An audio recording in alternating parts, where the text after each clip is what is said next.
Hello, my dear students. Welcome back to my channel, and you are watching Gurukul English classes. It's your Shikhadi, and today's topic is how to write central idea.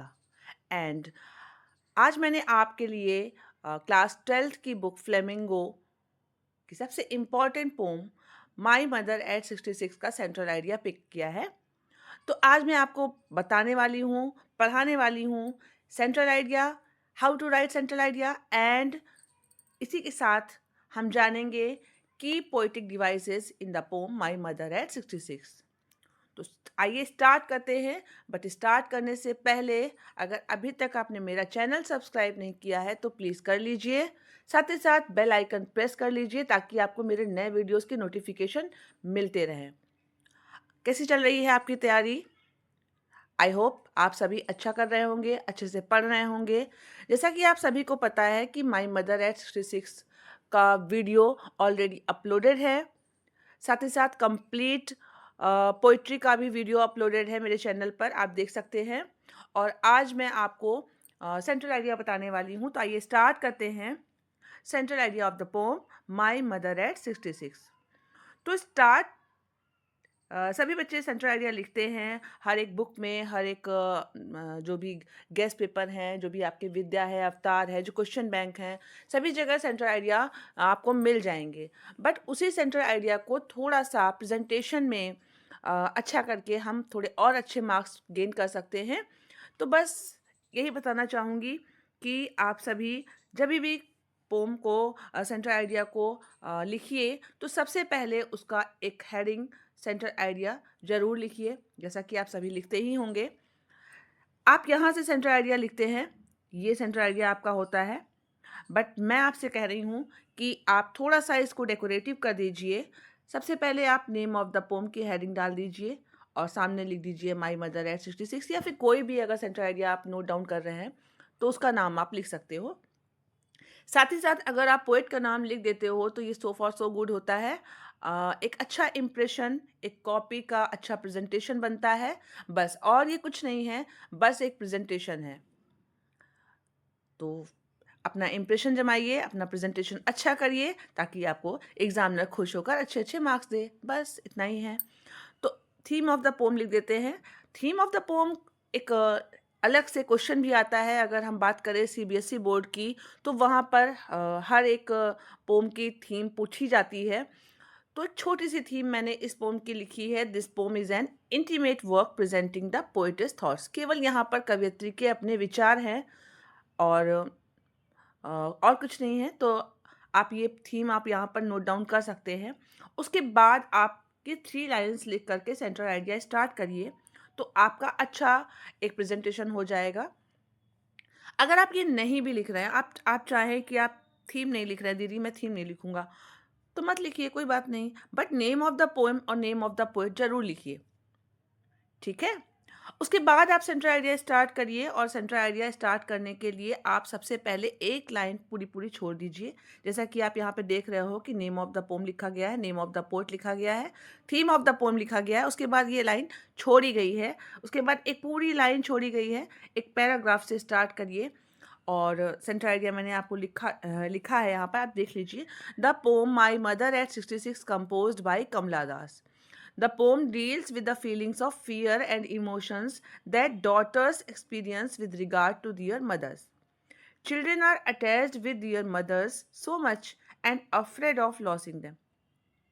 This poem brings out this ordinary but profound human nature through a personal reverie. Death is inevitable, but people are afraid of losing their dear ones. The poetess expresses a beautiful bond, and as its thematic concern, the poem brings out the inner thoughts of a daughter while going away from her mother, who has grown old. Poetess gets deeply saddened. The poetess has used simile figures of speech in the line.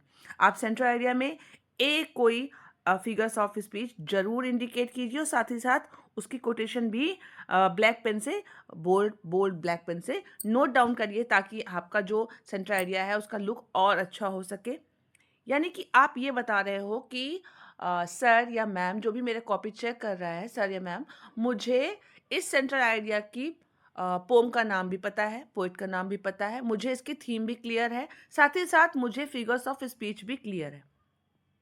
इससे क्या होता है बेटा कि आप जो है अपनी जो भी जानकारी है, जो भी इंफॉर्मेशन है अबाउट पोम, आप सारी की सारी प्रेजेंट कर रहे हो, जिससे कि एक बहुत अच्छा इफेक्ट आप एग्जामिनर के ऊपर डाल रहे हो। ओके, तो फिर ऐसे ही आप लिखिएगा सेंटर आइडिया। और आगे देखते हैं। आगे मैं इस पोम के की पोएटिक डिवाइसेस बताने वाली हूँ। की poetic devices in the poem my mother at 66।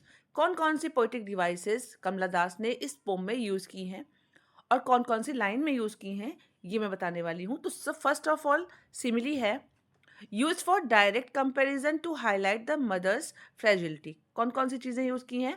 Face ashen alike that of a corpse. क्या बताया था उन्होंने कि उनका चेहरा ऐसा हो गया था जैसे कि एक लाश हो। She was as old as she looked. वो इतनी बूढ़ी दिख रही थी जितनी वो थी। As a late winter's moon. Third example है, एक चंद्रमा, सर्दी के रात के, आधी रात के चंद्रमा के समान लग रही हैं। तो जैसा आप सभी को पता है कि सिमिली पहचानने की एक सबसे अच्छी टेक्निक होती है कि उस सेंटेंस में एज और लाइक का यूज़ होता है। जैसे कि आप यहाँ पे देख रहे हो, यहाँ पे लाइक है, यहाँ पर एज है, यहाँ पर भी एज है। क्लियर? आगे देखते हैं। नेक्स्ट है, जो पोएटिक डिवाइस यूज़ की है पोएटेस ने, वो है personification. Used for personified the objects. कौन सी लाइन में? Young trees sprinting. छोटे छोटे पेड़ जो है ना वो भाग रहे हैं। तो ये था पर्सोनिफिकेशन। थर्ड आते हैं। थर्ड है रिपीटेशन एंड एलिटरेशन। फ्रेज जो यूज़ की है इन्होंने, smile and smile and smile.